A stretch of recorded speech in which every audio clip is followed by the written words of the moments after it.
লক্ষ্মীপুরের রায়পুরে একই পরিবারের 4 জনকে কুপিয়ে হত্যার ঘটনায় এখনো মামলা হয়নি। ময়নাতদন্ত শেষে মরদেহ পরিবারের কাছে হস্তান্তর করা হবে। পরে কুমিল্লার হোমনায় গ্রামের বাড়িতে জানাজা শেষে পারিবারিক কবরস্থানে দাফন করার কথা রয়েছে। এ ঘটনায় এলাকায় থমথমে পরিস্থিতি। ঘটনাস্থলে অতিরিক্ত পুলিশ মোতায়েন করা হয়। বৃহস্পতিবার সকালে রায়পুর পৌরসভার ধানহাটায় বাসায় ঢুকে অন্তর মজুমদার নামে এক যুবক 4 জনকে কুপিয়ে আহত করে। ঘটনাস্থলে শাহিনুর বেগম ও বড় মেয়ে সাইমা আক্তার মারা যান। পরে উপজেলা স্বাস্থ্য কমপ্লেক্সে মারা যান মেজ মেয়ে শিফা আক্তার। আরেক মেয়ে ইকরা আক্তারকে আশঙ্কাজনক অবস্থায় ঢাকা মেডিকেল কলেজ হাসপাতালে নেয়ার পথে মৃত্যু হয় তার। এছাড়া গণপিটুনিতে নিহত হন হামলাকারী অন্তর মজুমদার।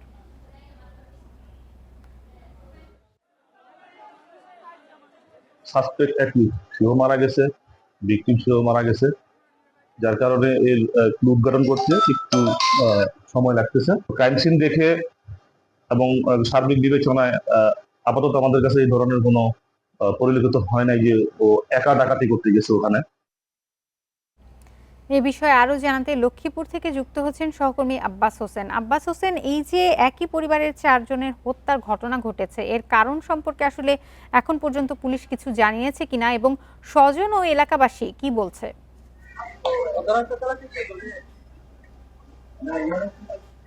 আমরা কিছুক্ষণ আগে আমি কথা বলেছি এখানকার যে রায়পুর থানার ভারপ্রাপ্ত কর্মকর্তা শাহিন মিয়ার সাথে।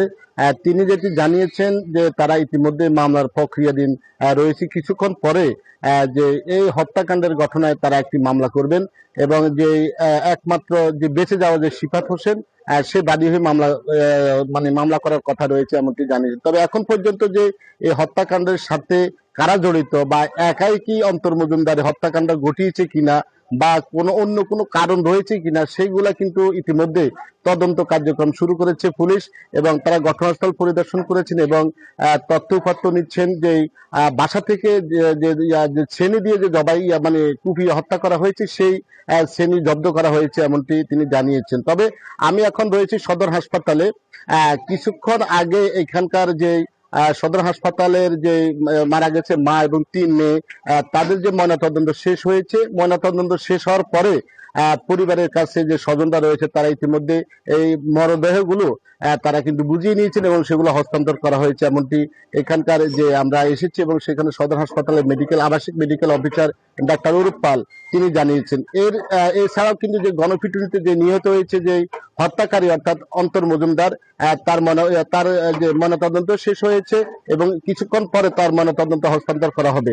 তবে আমরা এখানে ডাক্তার যেটি বলেছেন যে মা এবং 3 মেয়ের শরীরে বিভিন্ন স্থানে বেশ কয়েকটি আঘাতের চিহ্ন রয়েছে, অর্থাৎ রক্তক্ষরণের কারণে তারা 4 জন মারা গেছে এবং যে গণপিটুনিতে যে অন্তর মজুমদার তারও কিন্তু গায়ে আঘাতের চিহ্ন রয়েছে এবং তারও কিন্তু বিভিন্ন স্থানে যে মাথায় এবং যে বিভিন্ন শরীরে কোপের দাগ রয়েছে এমনটি তারা যে চিকিৎসক জানিয়েছেন। তবে আমরা এখন পর্যন্ত যেটা জানি যে রায়পুরে যে এই ঘটনার পর থেকে আমরা দেখেছি যে মানুষের মধ্যে এক ধরনের উদ্বেগ উৎকণ্ঠা রয়েছে, মানুষ কিন্তু এক ধরনের আতঙ্ক রয়েছেন। তারা বলছেন যে এইভাবে প্রকাশ্যে যে এই হত্যাকাণ্ড এটি কোনোভাবে তারা মেনে নিতে পারছেন না এবং এই ঘটনার সাথে আরো কারা জড়িত রয়েছে কিনা সেটি তারা সন্দেহ করছেন। তারা প্রশ্ন করছেন যে একাই যে অন্তর মজুমদার যে সে একাই কি করতে পারে এমনটি বিশ্বাস করছেন না রায়পুরের যারা মানুষ রয়েছেন তারা। তবে আমি যে বেঁচে যাওয়া একমাত্র যে ছেলে শিফাত হোসেনের সাথে সকালে আমি নিজে কথা বলেছি, সে কিন্তু আসলে বাকরুদ্ধ হয়ে পড়েছেন,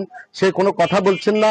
অর্থাৎ সে যেটি জানিয়েছেন গতকাল যখন ঘটনাটি ঘটে এর কিছুক্ষণ আগে যখন সে বাসা থেকে বের হয় তার মা শাইনুর বেগম তাকে ফোন দিয়ে নাস্তা করার জন্য বলেছেন, এটি তার শেষ কথা ছিল। এরপরে যে কিভাবে এই হত্যাকাণ্ডটি ঘটেছে বা কি কারণে এমনটি হয়েছে সেও কিন্তু আসলে কোনো কিছু বলতে পারছে না। তবে পুলিশ সুপার যে আবু তারেক যেটি বলছেন যে তারা বিভিন্ন দিক বিবেচনা করে যারা এই ঘটনাস্থলে প্রত্যক্ষদর্শী রয়েছেন বা এলাকাবাসী রয়েছেন, পুলিশ রয়েছেন বা অন্যান্য যে মানুষ রয়েছেন তাদের সাথে কথা বলছেন, তাদের তথ্য উপাত্ত নিচ্ছেন কি কারণে এই হত্যাকাণ্ডটি ঘটেছে, আসলে এটি কি কারণে হয়েছে বা কোনো ডাকাতির ঘটনা কিনা বা অন্য কোনো টাকা লেনদেন বা অন্য কোনো সম্পর্ক বা অন্য কোনো কিছু রয়েছে কিনা সেগুলো কিন্তু তারা খতিয়ে দেখেছেন এমনটি বলছেন। তবে এই লাশ হস্তান্তর করার পরে কিন্তু আজকে যে মা এবং 3 মেয়েকে তারা কুমিল্লার যে হোমনা সেখানে নিয়ে যাওয়া হবে, সেখানে কিন্তু জানাজা শেষে পারিবারিক কবরস্থানে দাফন করার কথা রয়েছে। তবে এখন আমরা যেটা জেনেছি এই মুহূর্তে যে 4 জনের লাশ কিন্তু রায়পুর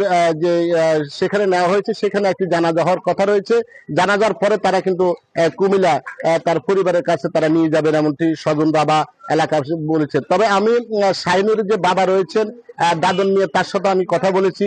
তিনি আসলে বলছেন যে কার কাছে বিচার দিব বা কি ধরনের বিচার করবে, যেহেতু পুরো পরিবার এভাবে একবার নৃশংস হত্যাকাণ্ডের শিকার হয়েছে। আসলে এটা তারা কোনোভাবে তারা এটা বুঝতে পারছেন না বা বুঝার কথাও না, এমনটি তিনি বলেছেন। তবে এই যে অন্তর মজুমদার যে রয়েছে, সে গত কাল বৃহস্পতিবার সকাল 10টার দিকে যখন বাসায় ঢুকে এলোপাতাড়ি কোপাতে থাকে, সেখানে কিন্তু শাহিনুর এবং তার যে মেয়ে সাইমা আক্তার ঘটনাস্থলে মারা যায়।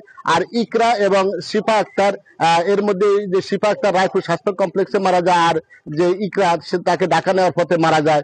আর পাশাপাশি যে ঘাতক যে হত্যাকারী রয়েছে অর্থাৎ অন্তর মজুমদার, তাকে কিন্তু স্থানীয়রা ধরে গণদোলায় দিলে সেখানে কিন্তু গুরুতর আহত হয়। তখন তাকে সদর হাসপাতালে নেওয়ার পর কর্তব্যরত চিকিৎসক মৃত ঘোষণা করেন। তবে এখন এইভাবে আমরা দেখেছি এবং এই হত্যাকাণ্ডের পরে মানুষের মধ্যে আসলে আমরা দেখেছি এক ধরনের উদ্বেগ উৎকণ্ঠা রয়েছে, মানুষের মধ্যে চাপা ক্ষোভ রয়েছে। লক্ষ্মীপুর থেকে জানাচ্ছিলেন সহকর্মী আব্বাস হোসেন।